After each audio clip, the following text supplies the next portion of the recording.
take a bit from other coaches, right? And learn, write down the drills, and if you think it suits your style of play. See that I also, you've got to have drills that you're doing that you think suits your team and your style of play, right? So when I see a coach do a drill, I'll say, This is Coach to Coach, where we talk junior basketball coaching in a relaxed, practical way. I'm Jace, and these are your fast break chats. Let's get into it. Welcome to another episode of Coach to Coach. I am very, very pleased to have somewhat of a basketball royalty in the room with me today. I have Mark Watkins sitting down, having a chat to us about a long career in the sport, and he was brought to my attention by a fellow parent coach, and he said, literally, you've got to get this guy on the podcast. So thanks for being here, Mark. It's great. all right, Jace, thanks for having me on. Tell us, how long have you been coaching for?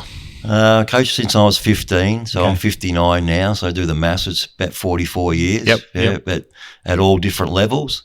So 44 years of a lot of success, Yep. a lot of journeys, met a lot of great people. Yeah. And I'm really proud of my career.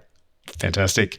What teams are you currently coaching with? What's your role? So I at the don't moment? coach a team at the moment. Okay. Last year I coached the NBL 1 Women's, Yep. Kilsyth Cobras.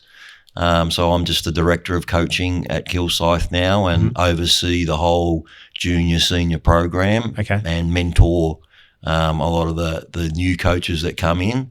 And I also take trainings and clinics and so forth at the Cobras. Yeah, fantastic. Was it hard to let go of that sort of senior coaching role? I really Direct it was a hard year or Okay. hard 2 years coaching the NBL 1 Women.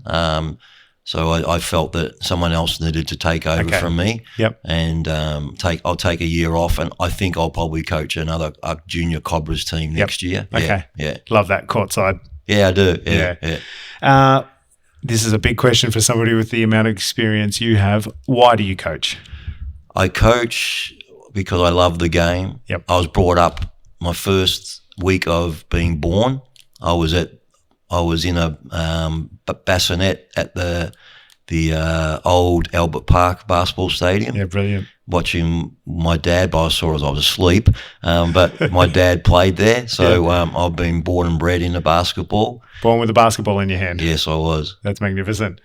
Was there someone who had an influence on the way you coach? This is a good one. There's actually, I can't narrow it down to one. Fair enough.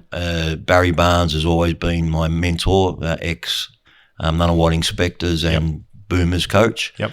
So he's been my mentor and my confidant. But then I've Gordie McLeod, Patrick Hunt, Brendan Joyce took my coaching to another level. Yeah, okay. As a senior coach. Yep. So I would say that those guys would be the ones that I'd say that they've had a Noteworthy. good influence on me. Yeah, brilliant. And do you have a favourite professional player at the moment?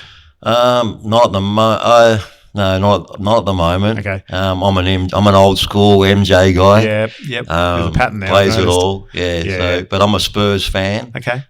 So we've had some lean years, but I'm quite happy about the way the Spurs are going this year. Yep. Okay. So they're on track for possibly winning the championship, as long as the big guy stays healthy. Webby. Yes. Yes. Yeah. He's phenomenal. Far out. All right. So really,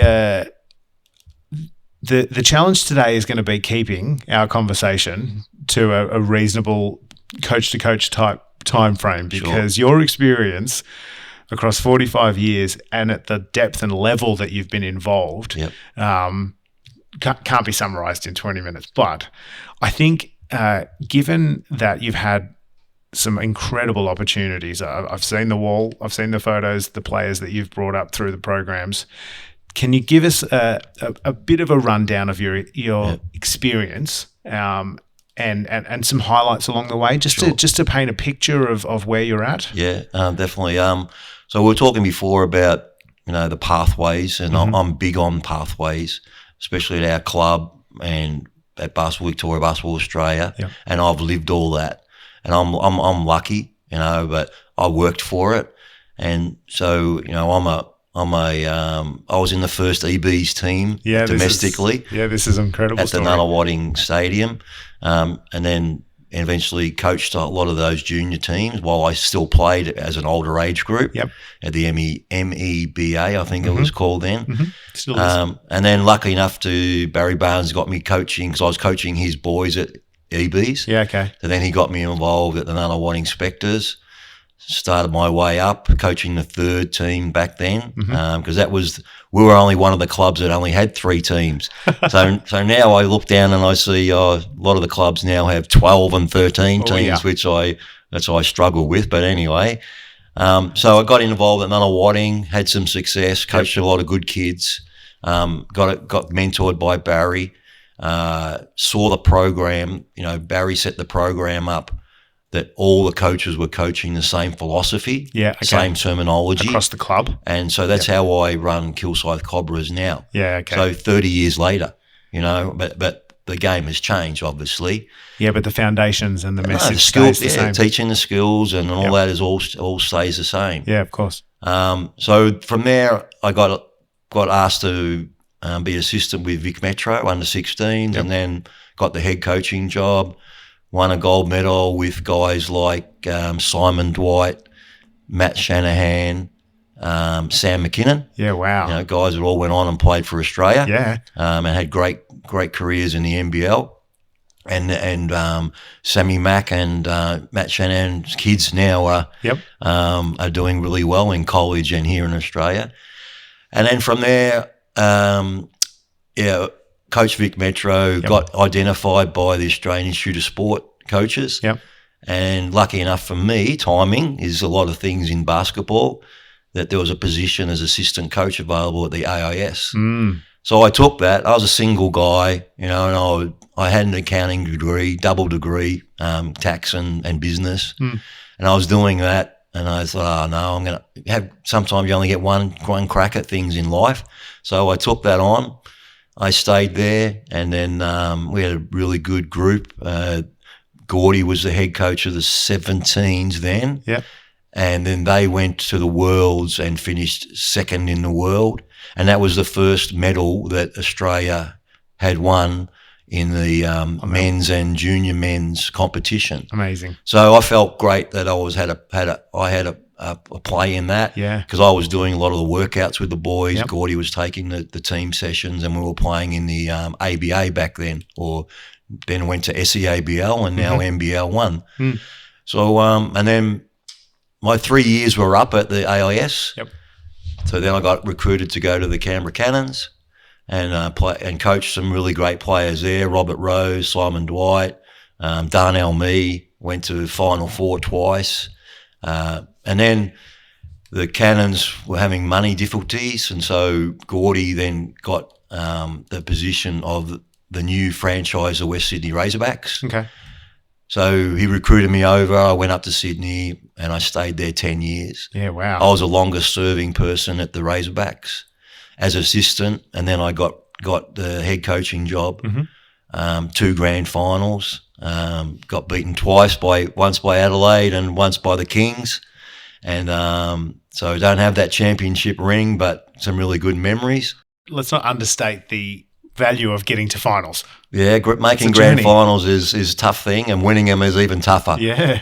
And so, all those things put me in good stead of what happened after this now. Yeah. I was in a little bit of limbo, was out of a job. Yep. During Brendan Joyce got sacked by Illawarra Hawks. So then I got sacked by the West Sydney Razorbacks halfway through the season. And so it was a bit of an ego dent. Yep. I was in limbo. And then the Gold Coast Blaze came calling, and Brendan and I went up there, made the playoffs in our first year. And then, the owner, I don't know, for whatever reason, him and Brendan didn't get along. And so we both went. Yep. Politics of sport. Yep. And no one in the NBL wanted me. So I moved on to timing and luck. I got recruited by Basketball New South Wales. So I went down there for a period of time. I needed to coach. So I coached the under-18 New South Wales Metro boys. for a three-peat gold medal over Dante Exum, Ben Simmons, those type players.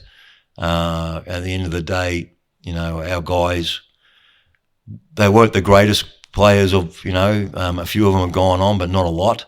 But they were just a great team. All right, and they were very well coached. So we had those successes. My time at New South Wales was the most successful time New South Wales has ever had at national championships. I think we ended up winning like 10 gold medals in my time, and that was not unheard of at New South Wales.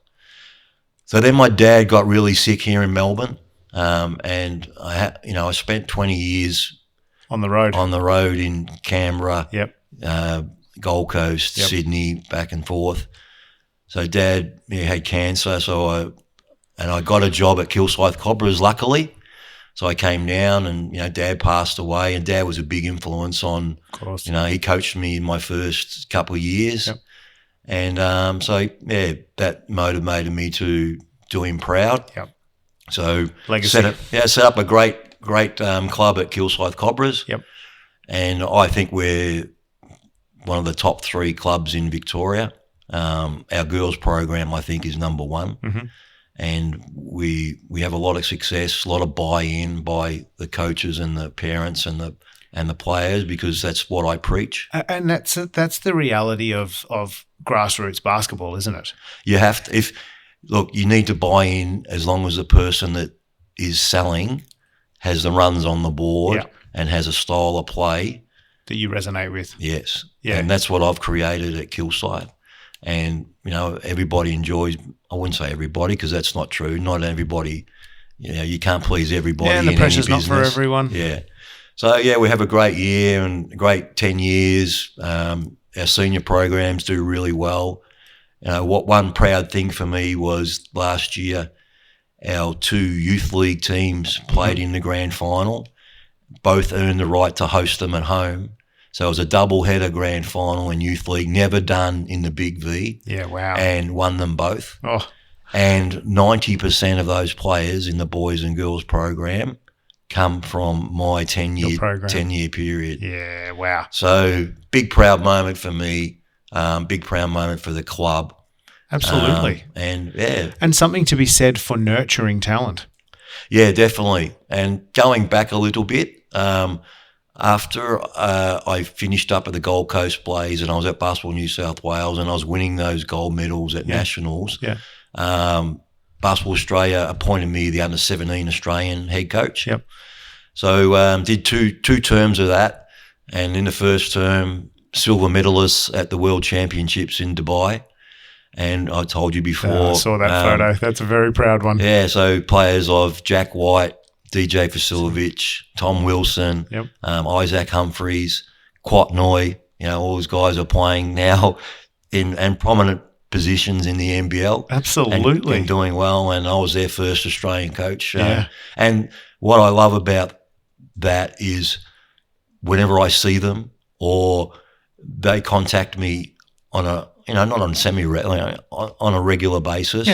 And if we see each other, there's a hug and a kiss. And a whole lot of love. Yeah. And but it's love, but I think more so, Mark, it's respect. Oh yeah, Tom Wilson says I was his best coach he ever had. So someone coming from the Melbourne Tigers that I never coached other than Australian team. It's a big rap. Small slice in his career, but a huge impact. Yeah. Absolutely. So that 2 years was a great year. They're great kids, and now they're grown men. And then I've been involved in Australian junior teams at Oceania Championships, Asian Championships, World Championships.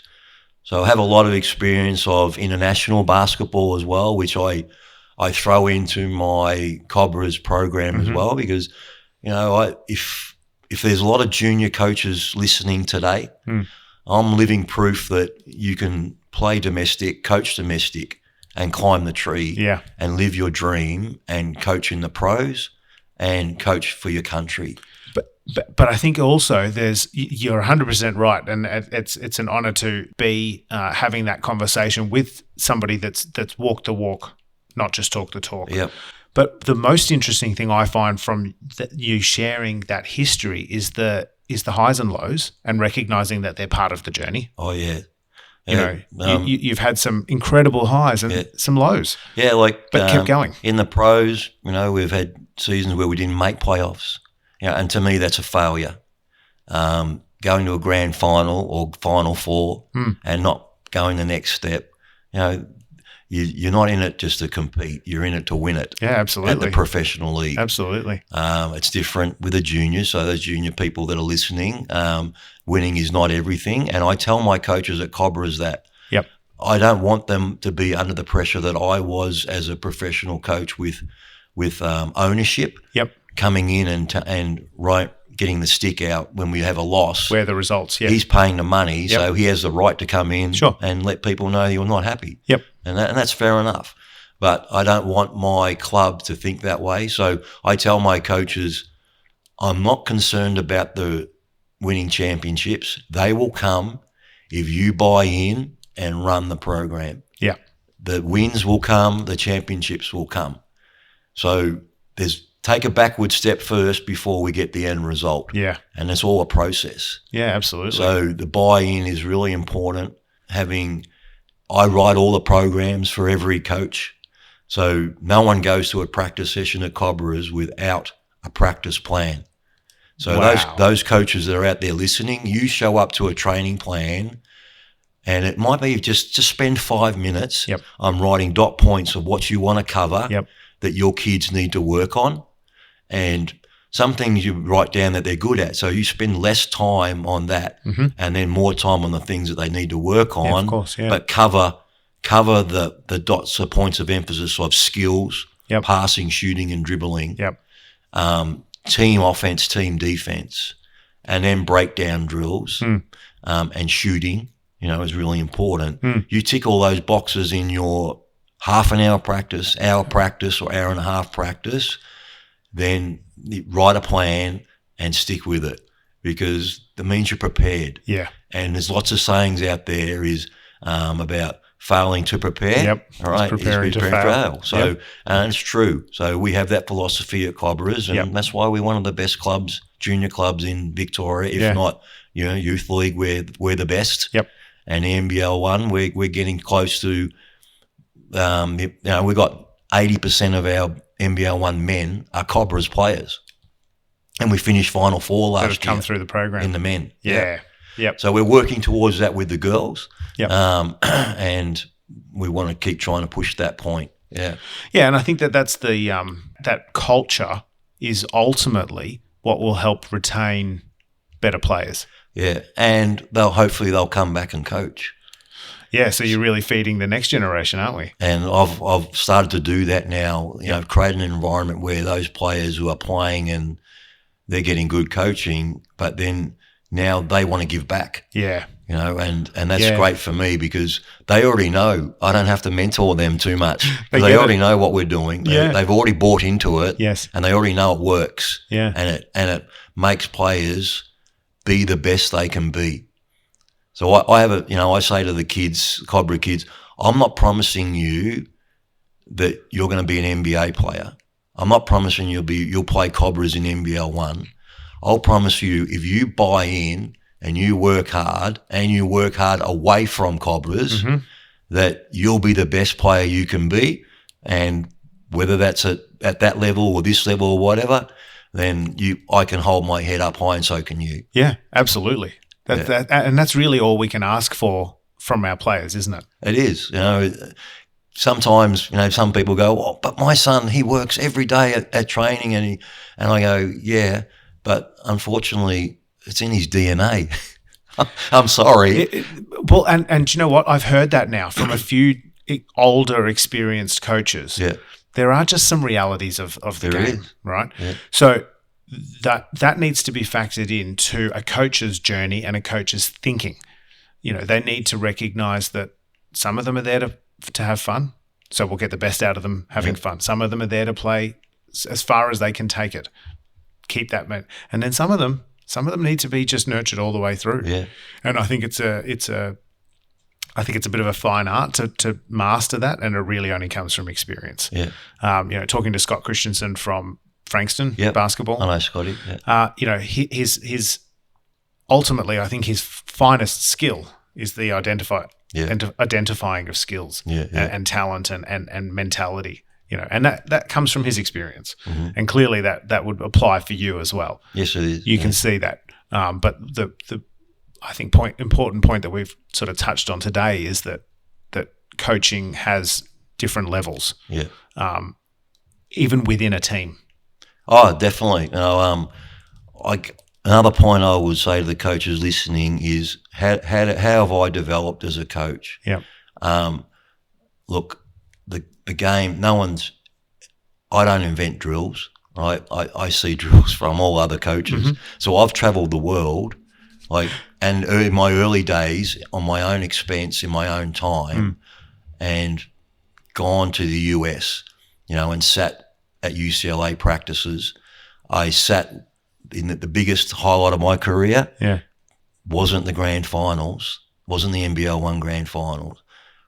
Was it the silver medal of the worlds? Probably. It's a worthy contender. To top all that, I spent half an hour sitting with Coach Popovich in his office at the San Antonio Spurs, and I'll never forget it. And it was the biggest thrill of my life to be at the Spurs, my team, the Spurs, because I knew Brett Brown, assistant coach, was there. Yeah. Brett was an Australian coach. I spent some time with Brett as well. Yeah. And, I called Brett, can I come over? Can I spend a week with the Spurs? All I did was sat on the sideline, of course, took notes on all the drills that they did, listened to Coach Pop, listened to Brett Brown, Paddy Mills and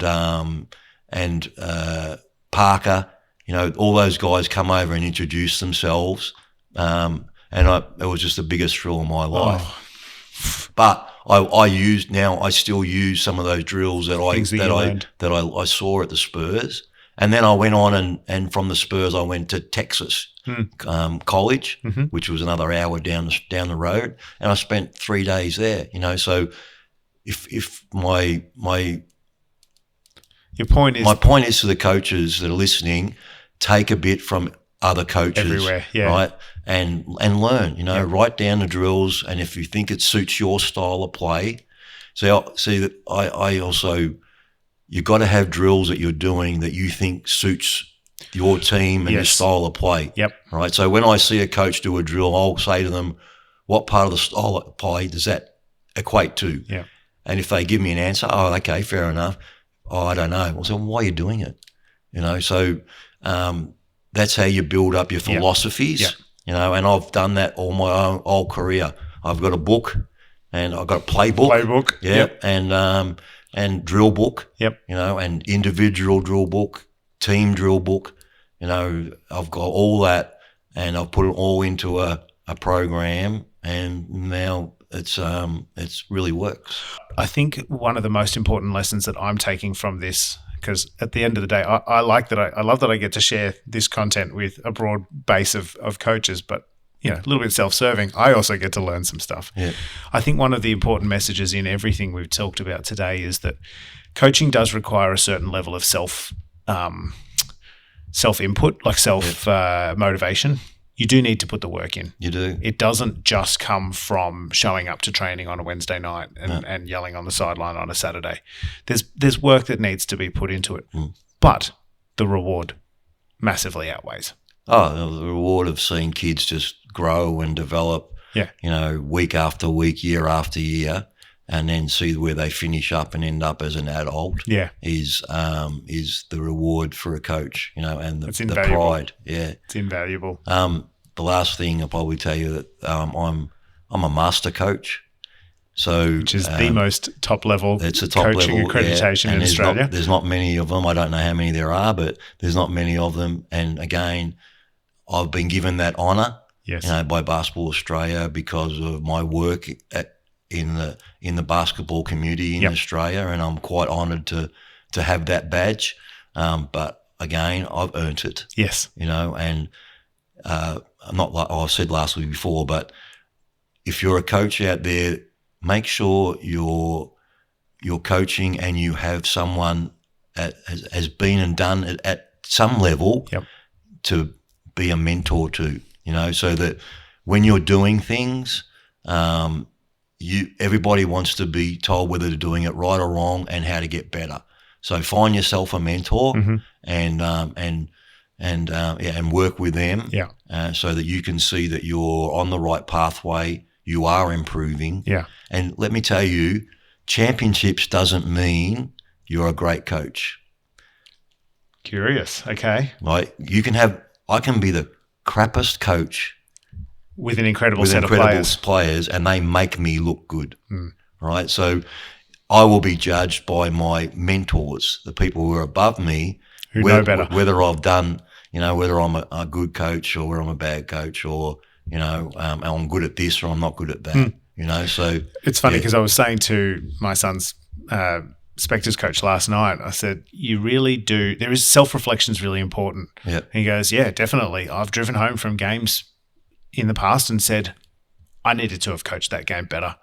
Yeah. And I think that was an interesting one. I think that self-reflection is really important because I know I've had it. The tools that I didn't have back then and now is that, everybody videotapes games and and I have a saying, video don't lie. Yeah. So if you're a coach or a player and you're listening, use that video, go home and watch yourself coach or play. Yeah. And go, that was I did the right thing there. Yep. Oh no, I could have done better there. Oh, that was terrible defense there.